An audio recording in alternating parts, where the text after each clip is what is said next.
I, 29F, am at a complete loss about what to do with my younger sister Emily, 24F, and her boyfriend Reggie, 26M.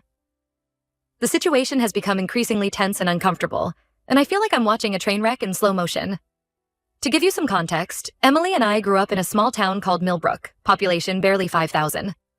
Our parents, Jim and Linda, ran the local hardware store, which had been in our family for 3 generations. It was a simple life, but a good one. Emily and I shared a room until I was 14, and we were as close as sisters could be. I was the studious one, always with my nose in a book, while Emily was the free spirit, constantly coming up with wild adventures for us. When I left for college at 18, Emily was just 13.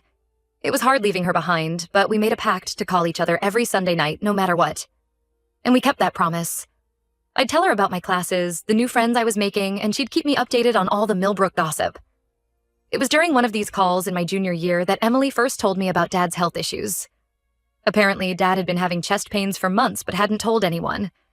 It was only when he collapsed at the store that the truth came out.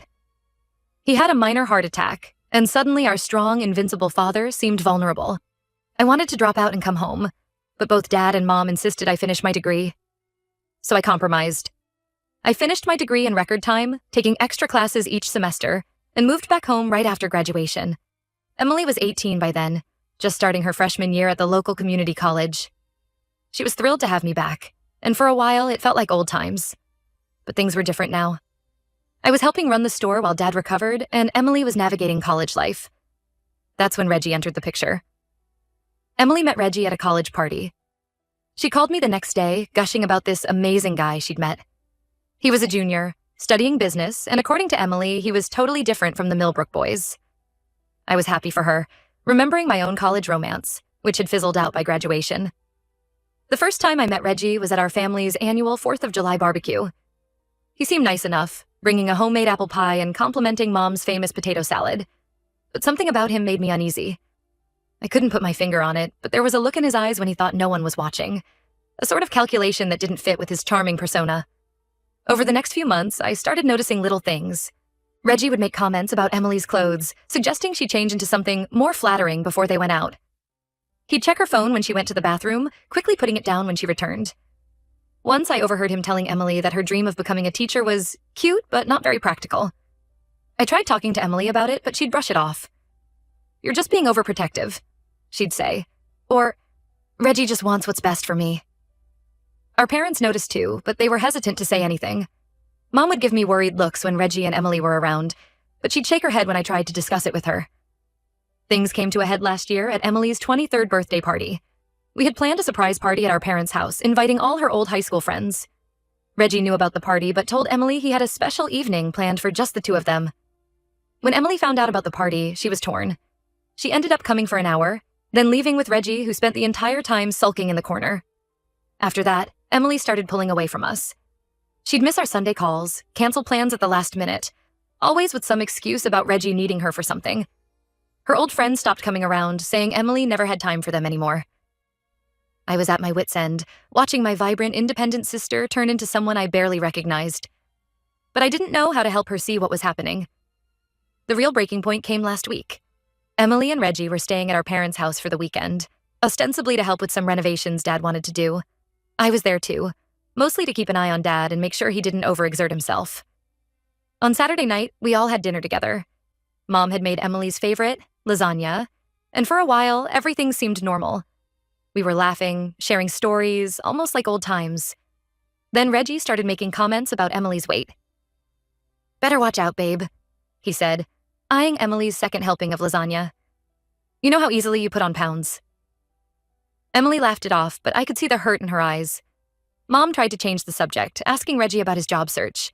He'd graduated a year ago, but was still looking for the right opportunity. But Reggie kept at it. "I'm just looking out for her," he said, his tone superior. "Emily's let herself go a bit since college. It's natural, I guess, but we don't want it getting out of hand." I couldn't take it anymore.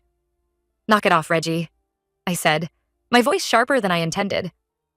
"Emily looks great, and even if she didn't, it's none of your business." Reggie's face darkened. "Mind your own business," he snapped. "This is between me and my girlfriend." Emily jumped in then, defending Reggie.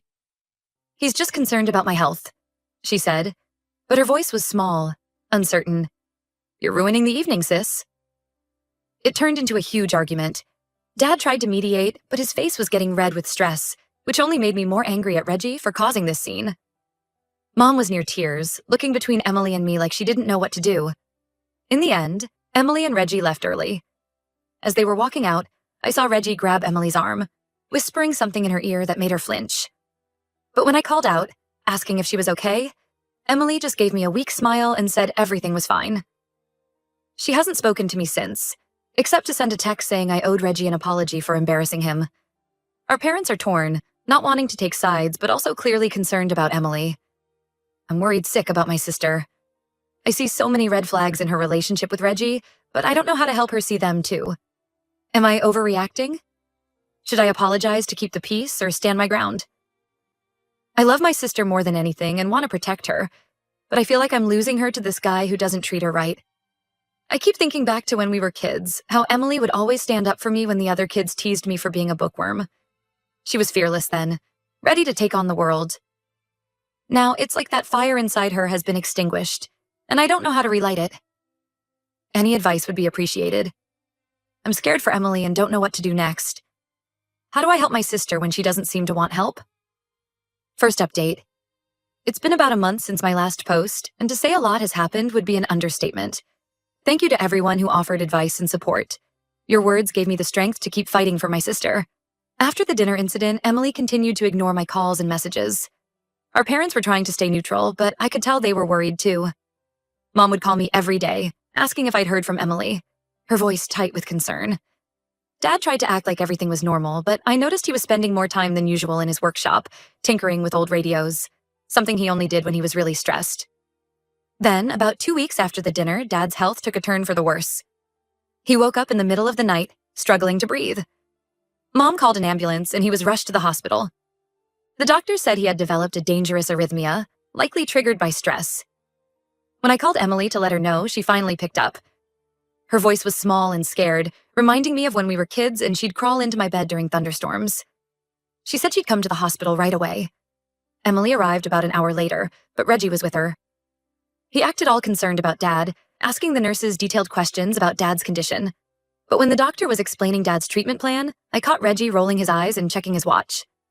Emily noticed too, and for the first time, I saw a flicker of doubt in her eyes. Over the next few days, we took turns staying with Dad at the hospital. It was during one of these visits that Emily and I finally had a chance to talk alone. Reggie had gone to get coffee, and Emily turned to me with tears in her eyes. "I'm sorry," she whispered. "I should have listened to you." It all came pouring out then. How Reggie had been controlling every aspect of her life, from what she wore to who she talked to. How he'd convinced her to drop out of college, saying she didn't need a degree when she had him. How he'd been threatening to share some private photos of her if she ever tried to leave him. I was furious, but I tried to stay calm for Emily's sake. We came up with a plan. Emily would pretend everything was normal while we gathered evidence of Reggie's behavior. I helped her install a hidden camera in their apartment, with her permission, of course, and set up a new email account where she could forward any threatening messages from Reggie. Over the next couple of weeks, we collected quite a bit of evidence. There were videos of Reggie verbally abusing Emily, screenshots of his threatening texts, and even a recording of him admitting to going through her phone and social media accounts. During this time, Dad was released from the hospital. His doctors stressed the importance of a calm, stress-free environment for his recovery. This actually worked in our favor, as it gave Emily a valid reason to spend more time at our parents' house, away from Reggie. One night, while Emily was staying over, we stayed up late talking, just like we used to. She told me about her dreams of becoming a teacher, how she'd given them up because Reggie said it was a waste of time. She cried as she admitted how much she missed her old friends, the ones Reggie had driven away with his possessive behavior. "I don't know who I am anymore," she said, her voice breaking. "How did I let this happen?" I held her as she cried, promising her that we'd figure it out together. In that moment, I saw a glimpse of the old Emily, the one who used to face every challenge head-on. With all the evidence we'd collected, Emily finally felt ready to end things with Reggie. We went to the police together and filed a report. The officer who took our statement, a kind-faced woman named Officer Chen, took it very seriously, especially given the threats and emotional abuse. Officer Chen advised us on safety measures, and we came up with a plan for Emily to break up with Reggie. For safety reasons, she did it via text, then immediately blocked him on everything. We changed the locks on her apartment and stayed with her for a few days to make sure she was safe. Reggie didn't take it well. He showed up at Emily's workplace, a small bookstore where she'd recently started working part-time. He caused a scene, yelling about how Emily was ruining his life and that she'd regret this. Thankfully, Emily's boss, a no-nonsense woman named Gloria, called the police. Reggie was arrested for harassment, and Emily got a restraining order against him. It's been a tough few weeks, but Emily is doing better. She's in counseling now, working through the trauma of her relationship with Reggie. Our parents have been incredibly supportive. Mom's been cooking all of Emily's favorite meals, and Dad's been teaching her how to do small repairs around the house. His way of helping her regain her independence. Emily's staying with our parents for now, focusing on healing and rebuilding her confidence. She's talking about going back to college to finish her teaching degree, and I can see that old spark returning to her eyes when she talks about it. To those who are in similar situations or know someone who is, please don't give up. It took time, but Emily finally saw the truth about her relationship. I'm just grateful I was there to support her through it all. Thank you again for all your support and advice. It really helped me navigate this difficult situation. We still have a long road ahead, but for the first time in a long time, I feel hopeful about Emily's future. Second update. It's been about 3 months since my last update, and I wanted to share some developments in our situation. Emily has been making great progress in her recovery. She's still living with our parents, but she's started looking for her own place again. The counseling sessions have been really helpful, and I can see glimpses of her old, confident self coming back. Last week, she even dyed her hair purple, something she'd always wanted to do, but Reggie had never allowed. Unfortunately, we've had some issues with Reggie. Despite the restraining order, he's been trying to contact Emily through mutual friends and fake social media accounts. Each time we report it to the police, but it's been frustrating and scary for Emily. Officer Chen has been great, always taking our calls seriously and following up on every incident. Last month, things escalated when Reggie showed up at our parents' house. Dad was home alone and answered the door, not knowing who it was. Reggie tried to push his way in, demanding to see Emily. Dad, despite his health issues, managed to keep him out and called the police. Reggie fled before they arrived, but it left us all shaken. After this incident, we decided to install security cameras around the house. Emily was hesitant at first, feeling like she was putting our family in danger, but we assured her that we're in this together. Dad even made it into a project, researching the best systems and installing everything himself, under my watchful eye, of course. On a positive note, Emily has reconnected with some old friends she had drifted away from during her relationship with Reggie. Her best friend from high school, Sarah, has been especially supportive. Sarah's been coming over regularly, bringing movies and ice cream, just like they used to do in high school. Last weekend, Sarah organized a small welcome back party for Emily. It was just a few close friends, but it was wonderful to see Emily laughing and enjoying herself again. We've also been working on rebuilding our sibling relationship. Emily apologized for not listening to my concerns earlier, and I apologized for sometimes being too pushy with my opinions. We've started having weekly sister nights, just the two of us, where we watch movies, cook dinner, or just talk. Last week, we attempted to recreate Mom's lasagna recipe. It was a disaster. We somehow managed to burn the edges while leaving the middle raw, but we laughed so hard about it that our stomachs hurt. Dad's health has been stable, which is a relief. He and Mom have been rocks through all of this, providing a safe haven for Emily and supporting her recovery. Mom started a garden in the backyard, and she and Emily spend hours out there, planting vegetables and flowers.